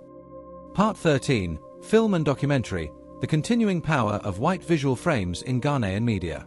Film and documentary have become central to how Ghanaians and global audiences engage with the nation's history, yet the medium has long been shaped by visual hierarchies that favor whitened perspectives. Even when the stories are Ghanaian, the aesthetics, funding structures, and narrative frameworks often reproduce patterns established during the colonial and post-colonial periods. The camera, ostensibly neutral, becomes a lens through which authority, authenticity, and historical significance are coded, often privileging European faces, structures, and interpretations over indigenous ones. The roots of this imbalance lie in the early years of cinema in Ghana, when European missionaries, colonial officers, and foreign documentarians first brought film to the Gold Coast. Early reels recorded events such as the arrival of European dignitaries, religious ceremonies led by missionaries, and colonial administrative activities. Local populations were filmed largely as spectators or exoticized participants, often posed for dramatic effect. These early works framed Africans as passive actors in their own stories, setting a visual precedent that would influence local filmmaking for decades. Following independence in 1957, Ghana sought to establish a national film culture that could tell indigenous stories. The Ghana Film Industry Corporation, GFIC, was founded to produce documentaries, educational films, and feature narratives about the nation's history, while the intention was to reclaim Ghanaian storytelling. The visual language of these early productions often retained colonial aesthetics. European-style framing, lighting, and camera angles persisted, and in some cases, foreign advisors and filmmakers continued to guide production. As a result, even Ghanaian-authored films could unconsciously reproduce visual hierarchies that subtly prioritized whitened perspectives. International co-productions have further complicated the landscape. Foreign funding is often necessary for large-scale historical documentaries, but with funding comes influence. International producers frequently dictate casting, narrative structure, and visual composition, favoring imagery and storylines that align with global expectations of African history. These expectations often center European actors, commentators, or narrators as voices of authority, while local figures serve as visual context rather than agents of their own story. Even when the subject matter is Ghanaian, the narrative authority remains partially externalized. The continued use of colonial-era archival footage in modern documentaries also reinforces whitened framing. Films about the transatlantic slave trade, European exploration, or colonial administration often rely heavily on images and footage sourced from British, Dutch, or Portuguese archives. While these sources are historically significant, their pervasive use can overshadow local visual records, oral histories, and artistic interpretations. The effect is a persistent centering of European perspective, even when the voiceover, commentary, or analysis is African. Film festivals and global distribution amplify the issue. When Ghanaian historical films are marketed to international audiences, distributors often highlight European connections or contextualize African events through Western reference points. This framing is not always imposed by Ghanaian creators themselves but results from global market expectations, audience assumptions, and algorithmic visibility on streaming platforms. Whitened visuals, therefore, achieve a kind of transnational authority, shaping perceptions worldwide. Narrative conventions in Ghanaian historical cinema have also contributed to the persistence of white framing. Many filmmakers employ linear storytelling, dramatic reenactments, and visual tropes derived from European historical films. European colonial buildings, costumes, and uniforms dominate the frame, while Ghanaian architecture, attire, and ritual are often shown in wide shots or background composition. The visual hierarchy subtly teaches viewers to see European figures as central and Ghanaians as contextual or secondary. Even heroic or pivotal Ghanaian figures may be visually minimized to fit the aesthetic template. Animation, CGI, and modern digital effects offer new opportunities to challenge this hierarchy. Filmmakers like Blitz Bazarwall and Shirley Frimpong Manso have experimented with visual styles that prioritize Ghanaian perspectives, landscapes, and cultural symbols. In works such as The Burial of Kojo, the Ghanaian environment, local spiritual practices, and ancestral memory are foregrounded, with European elements appearing only where historically necessary. Digital storytelling allows creators to reframe historical events in ways impossible with archival-only footage, subtly shifting the viewer's focus to indigenous agency.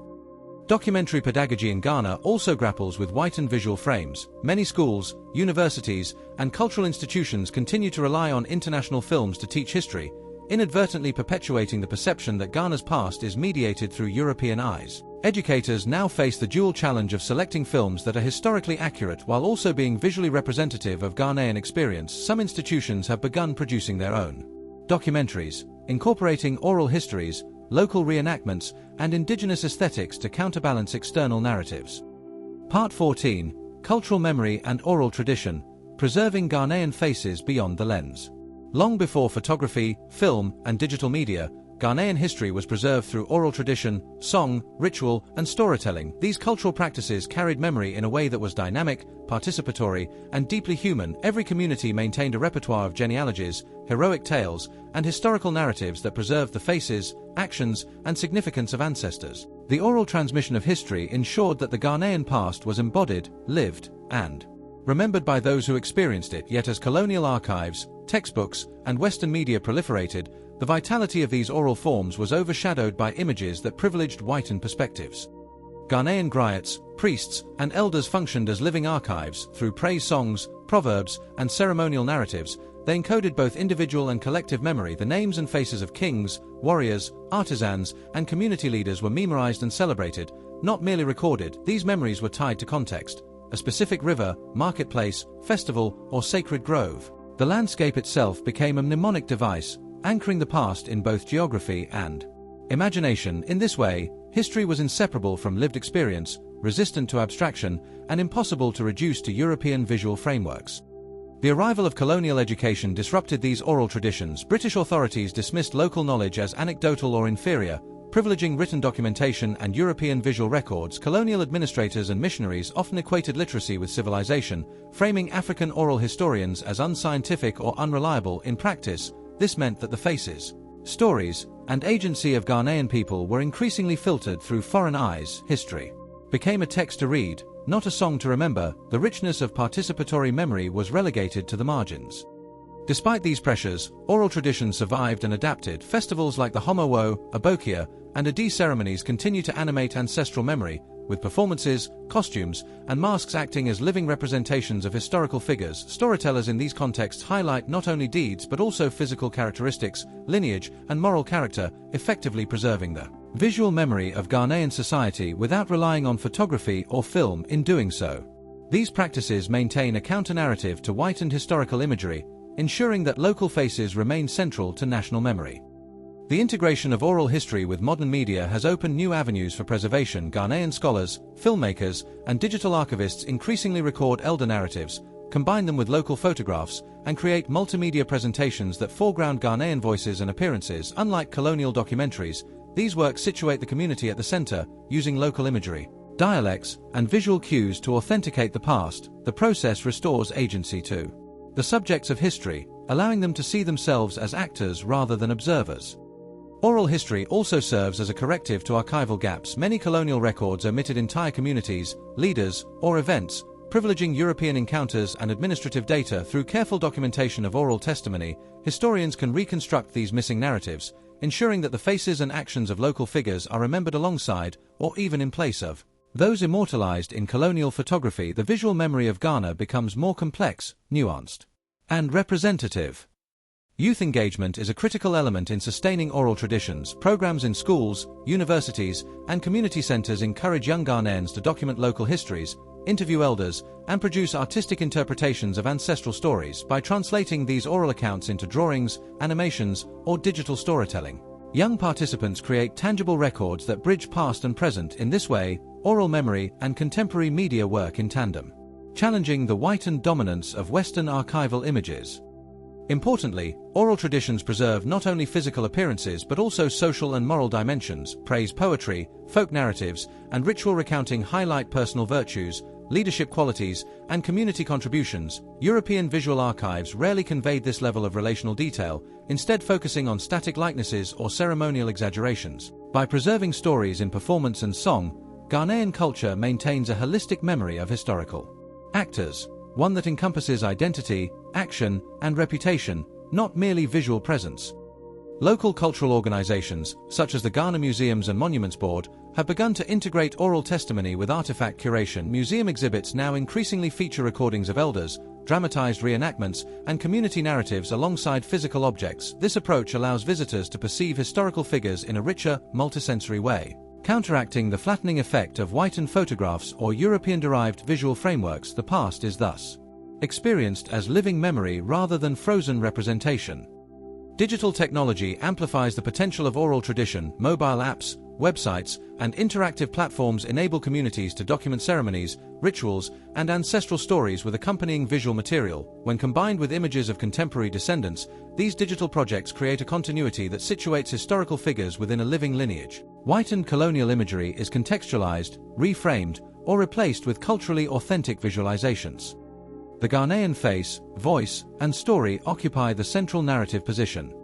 Diaspora communities also play a key role in sustaining oral memory. Ghanaian families abroad continue to pass down stories, songs, and ritual practices that preserve historical knowledge. By sharing these narratives digitally, through podcasts, video calls, and social media, diaspora members reinforce a global network of cultural memory that challenges whitened narratives. The collective memory becomes transnational, decentralized, and resilient.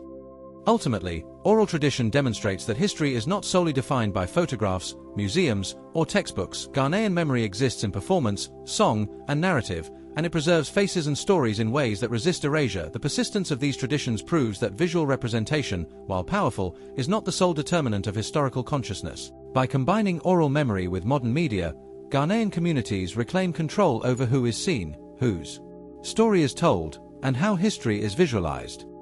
Through oral tradition, Ghanaian history is both inclusive and participatory. It affirms that the nation's past is made by its people, not only documented by outsiders. The faces, actions, and agency of Ghanaians survive centuries of colonial and digital distortion because memory, when rooted in culture and community, cannot be whitened. In preserving these practices, Ghana safeguards a living, breathing archive that transcends the limitations of the lens. Independent Ghanaian filmmakers are also reclaiming narrative authority through social media distribution. Short films, YouTube documentaries, and digital storytelling platforms allow creators to bypass traditional gatekeepers and present Ghanaian history on local terms. Audiences can now access content that privileges local voices, settings, and visual representation, challenging centuries of whitened framing. Hashtags, community engagement, and participatory storytelling help amplify indigenous perspectives, creating a parallel ecosystem to global distribution channels dominated by external authority. Despite these efforts, the persistence of whitened frames is not only aesthetic but psychological. Repeated exposure to images of European authority figures in historical films conditions audiences to associate credibility and historical centrality with whiteness. This conditioning affects how students, viewers, and even filmmakers conceptualize history, reinforcing subconscious hierarchies of value and visibility. Overcoming this requires consistent, conscious intervention in both production and reception. Collaboration between filmmakers, historians, and local communities has emerged as a solution. Co-created projects involve elders, cultural custodians, and youth in the visual reconstruction of historical events. Reenactments emphasize indigenous leadership, decision-making, and cultural practices, while European presence is contextualized rather than glorified. Such collaborative filmmaking transforms visual authority, making the camera a tool of empowerment rather than a relic of colonial observation. Ultimately, film and documentary remain powerful instruments in shaping historical consciousness. The whitened frames that persist in Ghanaian media reflect centuries of visual control but are not immutable. Through deliberate choices in framing, casting, narrative, and distribution, Ghanaian creators are reclaiming the visual language of history. Every locally produced documentary, animated reenactment, or participatory film shifts the balance of representation, allowing Ghanaian faces, voices, and landscapes to occupy the space where they rightfully belong. The struggle over visual authority in film mirrors broader patterns in education, archives, museums, and digital media. The whitened image, while persistent, is increasingly contested by creators, scholars, and audiences committed to reclaiming Ghana's narrative sovereignty. As Ghanaian filmmakers continue to innovate and reframe the nation's past, the visual landscape of history itself begins to reflect the truth of lived experience rather than the shadows of colonial perspective. Part 15. Toward Visual Sovereignty, Reclaiming Ghana's Historical Narrative for the Future. The journey toward visual sovereignty in Ghana is the culmination of centuries of struggle, adaptation, and creativity. It is the conscious effort to assert control over how the nation's history is seen, remembered, and represented. Visual sovereignty is not merely about replacing whitened images with African ones. It is about redefining the very frameworks through which history is communicated, interpreted, and consumed. It requires reclaiming agency over cameras, museums, classrooms, archives, and digital platforms alike. At its core, visual sovereignty is an extension of cultural sovereignty. It asserts that Ghanaians have the right to define their own narrative, to determine which faces, events, and symbols are amplified, and to present them through indigenous epistemologies. It challenges the residual authority of colonial frameworks, the economic influence of foreign media, and the unconscious biases of global algorithms. In essence, it demands that Ghana's past, present, and future be seen on Ghanaian terms. Education plays a pivotal role in this reclamation. Schools that integrate authentic Ghanaian imagery, oral histories, and participatory learning foster critical media literacy in students. Children learn not only historical facts but also the skills to question the sources, framing, and representation of visual content. By teaching students to recognize the patterns of whitened imagery, they are equipped to challenge distorted narratives and produce new, culturally grounded representations. This educational shift ensures that visual sovereignty is cultivated from one generation to the next. Digital platforms, when harnessed intentionally, offer unprecedented opportunities for visual sovereignty. Local creators can produce films, animations, virtual reality experiences, and interactive archives that foreground Ghanaian voices, landscapes, and aesthetics. Social media campaigns, online exhibitions, and collaborative digital storytelling projects allow communities to bypass traditional gatekeepers, ensuring that authentic Ghanaian narratives reach both domestic and global audiences. Careful use of metadata, hashtags, and algorithmic knowledge enables creators to counteract the implicit biases of global platforms.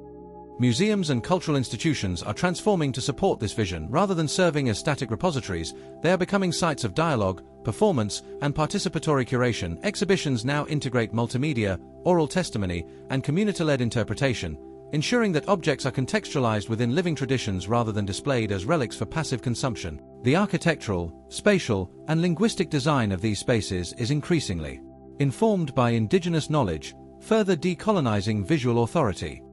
Film and media production continue to drive change. Ghanaian filmmakers are increasingly rejecting linear, Eurocentric narrative conventions in favor of storytelling that reflects local temporalities, spirituality, and social structures. Historical reenactments prioritize Ghanaian agency, highlighting leaders, artisans, and communities as central actors. Even when European figures appear, they are contextualized rather than glorified, and the visual focus remains on Ghanaian experience. Such works demonstrate that cinematic language can be reclaimed to assert sovereignty over both story and gaze. Artistic practice, too, is fundamental to visual sovereignty. Painters, sculptors, performance artists, and textile designers reinterpret history, mythology, and memory through distinctly Ghanaian visual forms. Contemporary works reclaim the body, the landscape, and the symbolic imagination from the whitened frameworks imposed by colonial and global visual culture. Art becomes not just expression but documentation, pedagogy, and activism. It teaches audiences to perceive history through indigenous aesthetics and epistemologies, challenging the notion that authority and authenticity require European mediation. Oral traditions remain central. They ensure that faces, actions, and moral dimensions of historical actors are preserved beyond the limitations of images or archives. Combined with digital technology, oral memory can be visualized, mapped, and shared, allowing Ghanaian communities to maintain control over their narrative. Diaspora networks, multimedia projects, and participatory storytelling extend these practices globally, countering whitened imagery and reinforcing Ghanaian agency in the transnational memory landscape. Policy and institutional support are also necessary. Government and cultural bodies play a critical role in funding local media, protecting archives, and promoting indigenous content creation. Initiatives that encourage repatriation of stolen artifacts, digitization of local records, and integration of Ghanaian perspectives in school curricula are essential steps towards sustainable visual sovereignty. When structural support aligns with community practice, the nation can ensure that its history is represented authentically and comprehensively. Ultimately, visual sovereignty is both a practical and philosophical undertaking. It is about more than images. It is about reclaiming epistemic authority, historical agency, and cultural pride. It acknowledges the harm done by centuries of whitened representation while actively constructing frameworks that center Ghanaian experience. Each photograph, film, museum exhibit, classroom lesson, and oral testimony becomes a site of empowerment, a declaration that Ghana's past belongs to its people, not external interpreters. The implications extend beyond Ghana. As the nation reasserts control over its visual narrative, it provides a model for other post-colonial societies struggling with similar distortions. Visual sovereignty demonstrates how art, media, education, and technology can be mobilized to decolonize history and reclaim collective memory. It shows that representation is inseparable from identity, and that the right to define how a nation sees itself is a cornerstone of cultural independence. In the final analysis, reclaiming Ghana's visual narrative is an ongoing, evolving process. It requires vigilance, creativity, and collaboration across generations, institutions, and media, but it is achievable. Each act of reclamation, whether a restored photograph, a locally produced documentary, or a digitally archived oral testimony, chips away at centuries of imposed whitened vision. It restores dignity, recenters agency, and ensures that future generations of Ghanaians will see themselves in history not as background figures, but as central, alive, and sovereign. Visual sovereignty, therefore, is the ultimate expression of national self-determination. It transforms the way Ghana perceives itself, educates its youth, and engages the world. It ensures that history is not only remembered but seen correctly, through the eyes, culture, and imagination of those who lived it. In reclaiming the lens, Ghana reclaims the past, shapes the present, and secures the future of its narrative. Thank you for watching and exploring the complexities of Ghanaian historical representation with us. Understanding visual bias is crucial to reclaiming cultural memory and identity. Don't forget to like, share, and subscribe to continue uncovering hidden histories and empowering authentic narratives of Ghana's past and present.